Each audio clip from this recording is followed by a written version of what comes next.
Hello, everyone. Hope you're having a great day. Normally, at this hour, I am preparing my supper, but recently, one of my YouTube shorts got a lot of traction,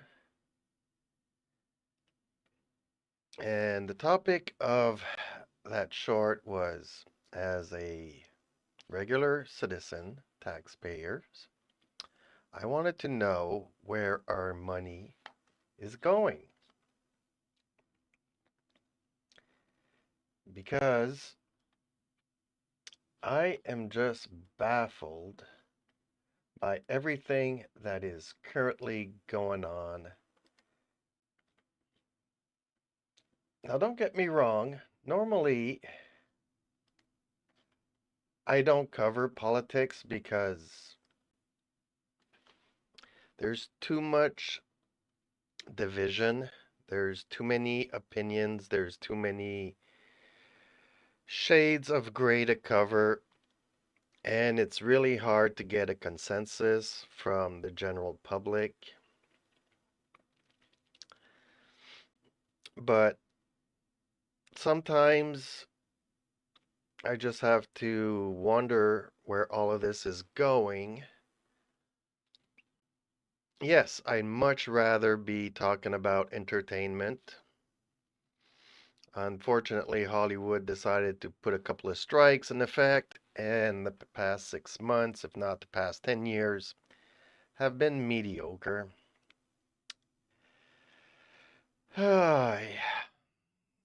I don't even know where to begin, honestly, other than my first video short was I kind of got mad. I looked at this article here. The NCC paid over 8 million to replace a barn at Rideau Hall. 8 million. And you look at the shack, the barn, it's about 2 or 3 times maybe the size of my house. $8 million. How do we get to $8 million for a barn? Okay, yes, it's a vehicle garage. Let's call it what it is. It's a garage. A barn, $8 million. And I'm like, okay, Canadians are really, really facing tough times with the inflation. It seems like over the past 2 years, we're getting hit by every side unimaginable. And the prices have skyrocketed, have doubled in many cases. I used to pay a can of cat food because I love my cats. Everything I do is for my cats. And it used to be like 59 cents, 69 cents, 79 cents. Now it's $1.79. That's more than double. That's more than double the price. Looking at mortgage payments, looking at everything, the middle class Canadian is being pushed down. And what are the reasons for this? Inflation, interest rates going through the roof, and they're not coming down anytime soon. Maybe in 2026. That's still 2 years, 3 years down the road. So, how are we going to survive the next couple of years? And on the same day that I did a video about where our taxpayers' money is going, I was complaining a little bit about this $8 million barn, then discovered that there's been $4 billion invested in homing projects that have little to nothing shown for it, that many municipalities are really happy to be signing agreements, but concrete on the ground there, affordable housing, very scarce. Every politician can come up with one or two or three examples of where, well, a few buildings have opened up. Nothing, nothing, nothing. Now, on a subject, I grabbed this headline from the National Post, and I will, divert from the subject here. I do believe strongly that we need to encourage local and Canadian legacy media. And I do have my reservations on this topic, but basically, we do need to encourage them. The federal government passed a law last spring, the Canadian Streaming Act, in the hopes that big internet companies would pay a little bit of money to these Canadian legacy media, which are funded in large part by the government. But they were asking like maybe 170 million from the big companies, Meta, YouTube, etc. And these companies kind of wanted to negotiate around maybe 100 million. And the government kind of, nope, that's not enough. We're asking for 170. So we are going to pass a law. And now it's very hard to find on Facebook, Meta, Google, YouTube, any Canadian news. So, on one hand, I don't agree with what the government did there with the Canadian Streaming Act. In a way, it was supposed to help the legacy media, but in turn, it kind of hinders them and hinders the little YouTuber at the same time.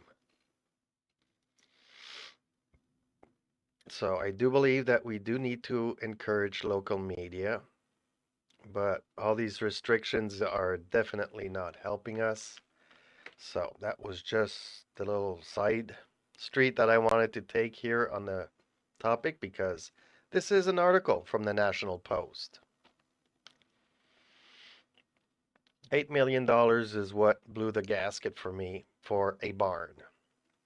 Then, continuing to read, 400 billion for housing that is nowhere to be seen, really. Then he continued to read and read and read. And read and read. And I do want to get to another thing here because on that same day,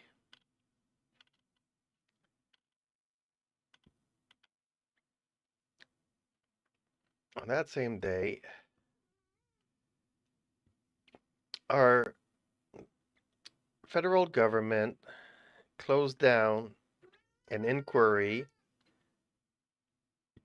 Liberals shut down meeting. Here it is. Meeting to question RCMP Commissioner on SNC-Lavalin probe.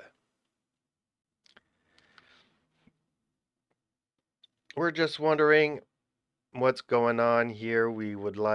There's an investigation going on.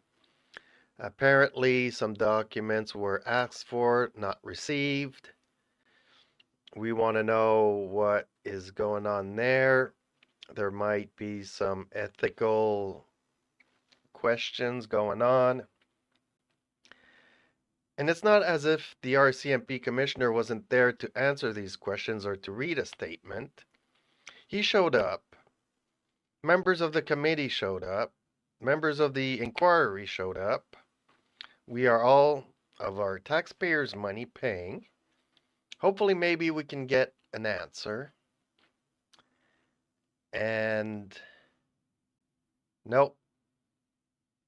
The inquiry was adjourned. before anybody can speak, basically.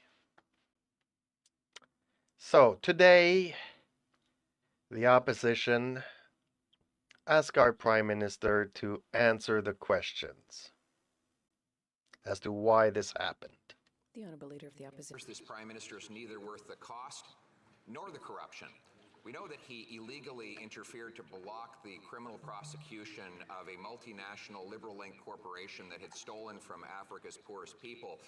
But now we know that he was involved in blocking the RCMP from investing the criminality of his conduct. He held back cabinet documents. So we invited the top Mountie to testify on this cover-up, and he and his co-conspirators in the NDP silenced the RCMP commissioner and prevented him from testifying. Will the Prime Minister stop the cover-up and let the Mounties testify? So here, sorry if it's not centered. Unfortunately, I don't have a team to help me produce here. But the question was asked, why was this shut down? Why is there interference? Why is there no transparency?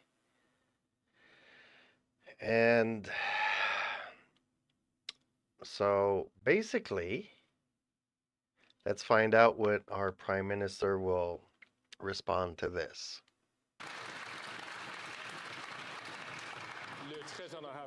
Mr. Speaker, the member opposite well knows that both the RCMP and CBSA's Professional Integrity Division are investigated. The CBSA has also launched an internal audit to look into contracting at the agency and has increased oversight processes when it comes to contracting.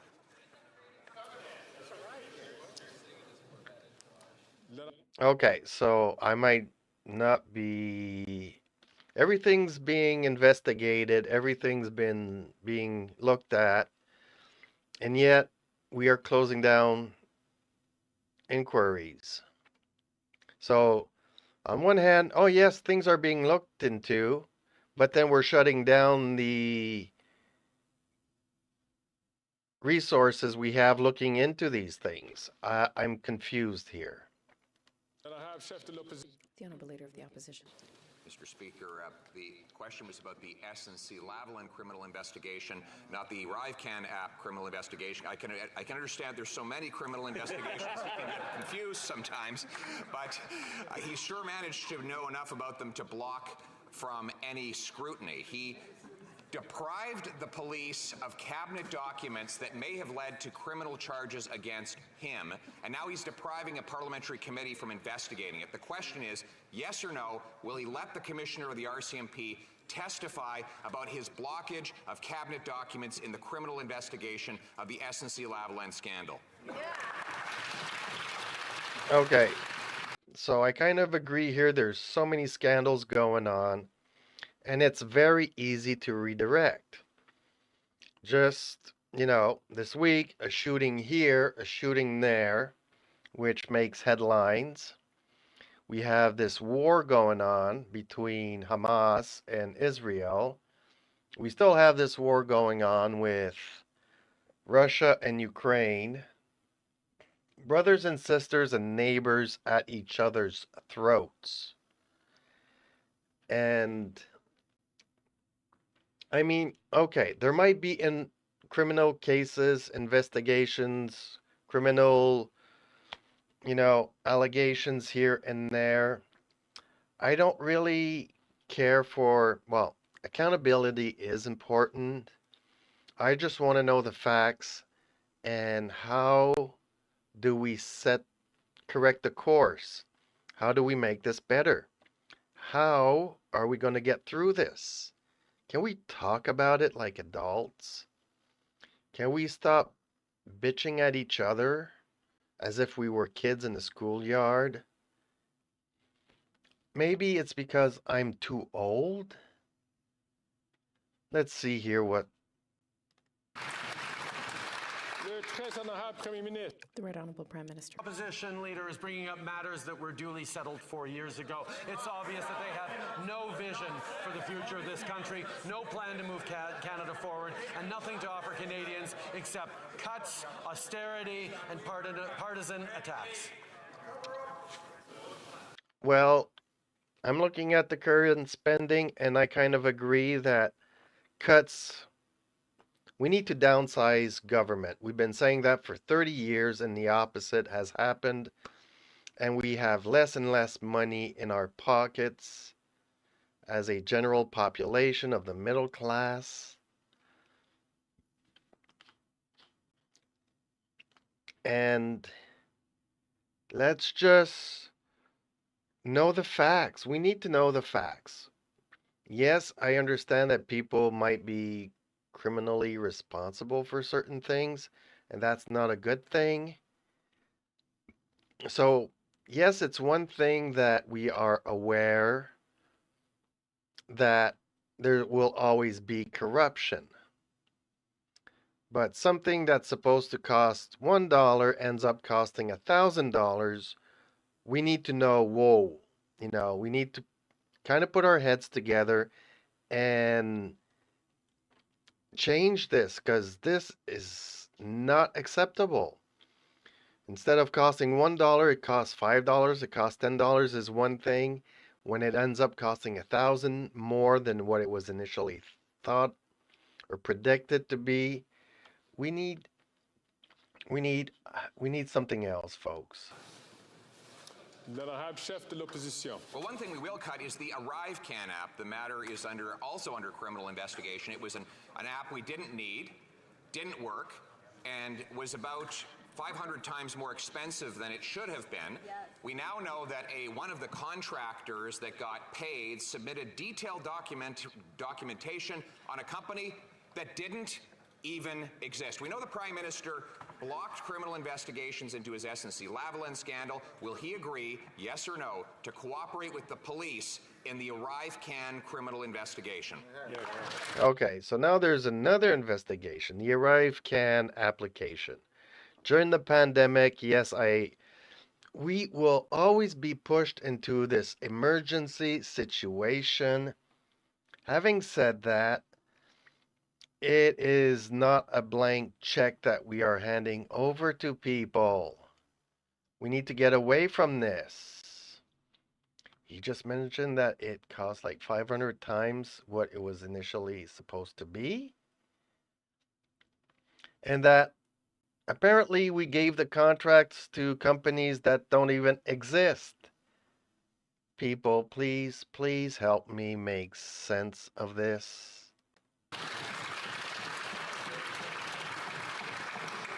Le très honorable Premier ministre. Mr. Speaker, as I just said to the opposition leader, that when it comes to contracting, investigations are ongoing and processes have been updated. But he doesn't much care about facts or process, just his hidden agenda driven by ideology. An ideology rooted in denying that the government had to act fast in a once-in-a-century moment to keep Canadians safe. He doesn't want to talk about the pandemic. He doesn't want to talk about his behavior during the pandemic and following it. He will continue to try and distract, deflect, based on his ideology, based on the members of his team. It's very telling that the Conservative Party would choose not to prioritize Canadian safety. Okay, a one-in-a-century event. Seems like every year or every 2 years we are stricken with a once-in-a-century situation. Good leaders tend to, rise above the incredibly hard decisions that we need to take. He doesn't want to talk about the pandemic. Well, here I'm not going to say much because we were not allowed to talk about it. People have been censored. People have been, lost their YouTube channels because of this, demonetized, etc., etc. So, how can you talk about something that's been outlawed by the government?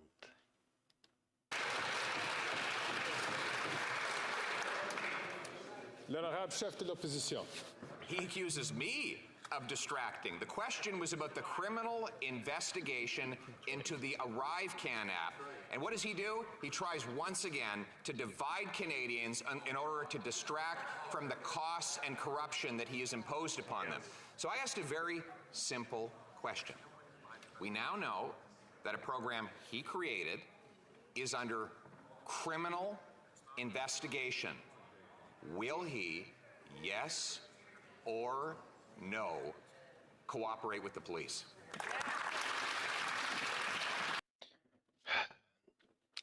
For as long as I can watch these question and answer government situations, never has anybody ever answered the question. It's a simple question. Cooperate with the investigation, and oh yes, all these things are looking into it, and then we are shutting them down. Yes or no?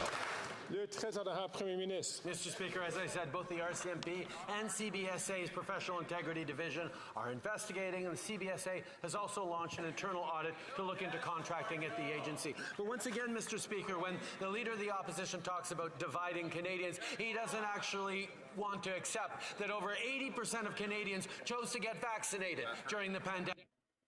Okay. We are talking about the app. The app that when you entered Canada, you had to be secluded for 2 weeks, so that there would be no chance or limit the chance of transferring said pandemic issues. Now, 80% choosing to do it. All governmental, military, hospital, anything related to federal practices had to be.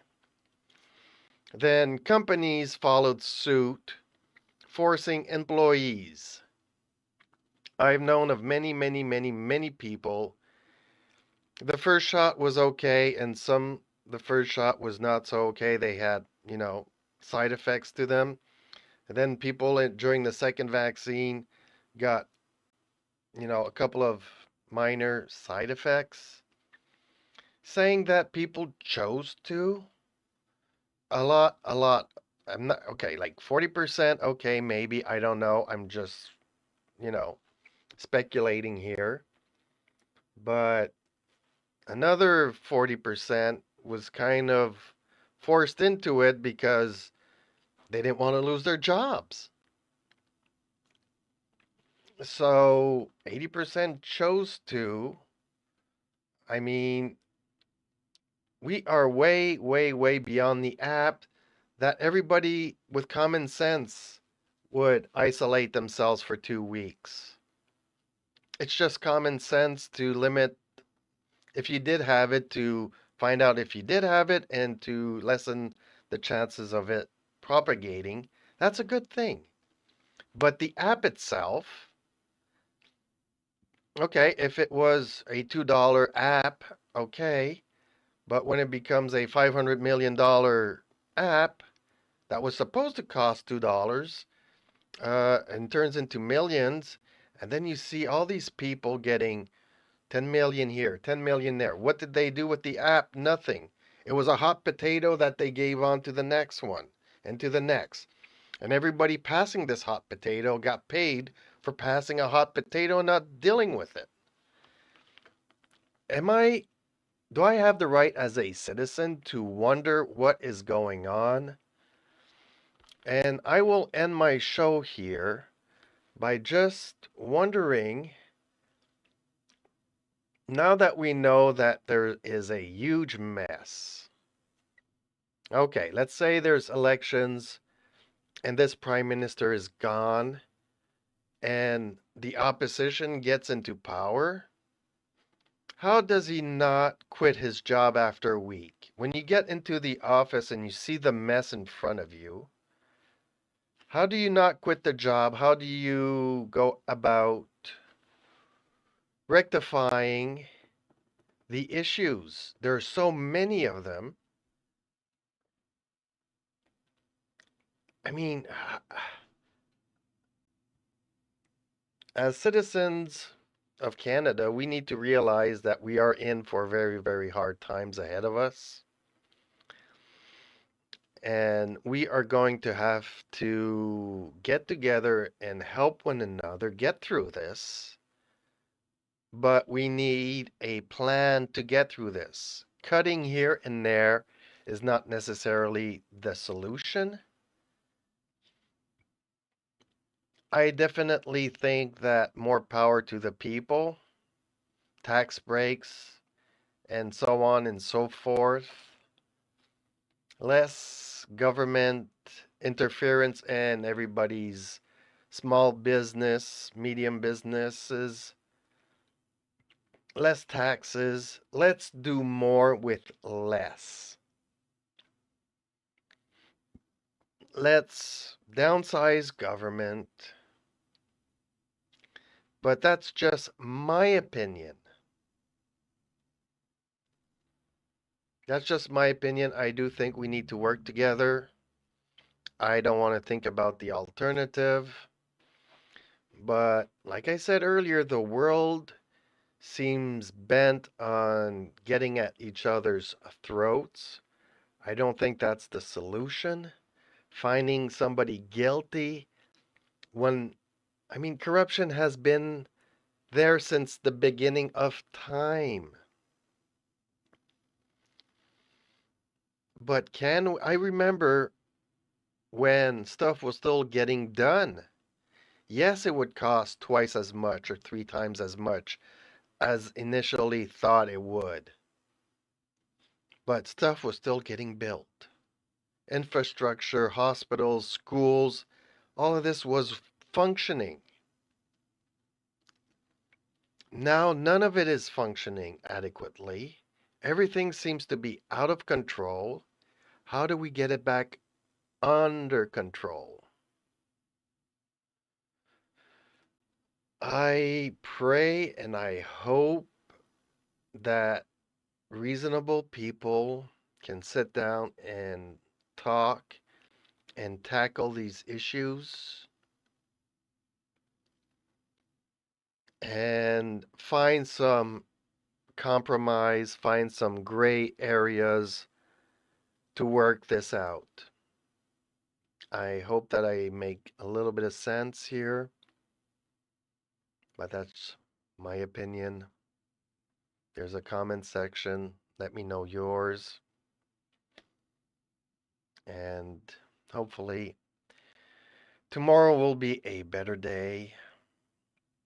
And hopefully I'll see you in my next videos. Now forgive me. I am going to go and cook my supper and try to relax and think about something else. But we do need to, as a population, start thinking and start finding solutions to all of these problems. Good night, everybody.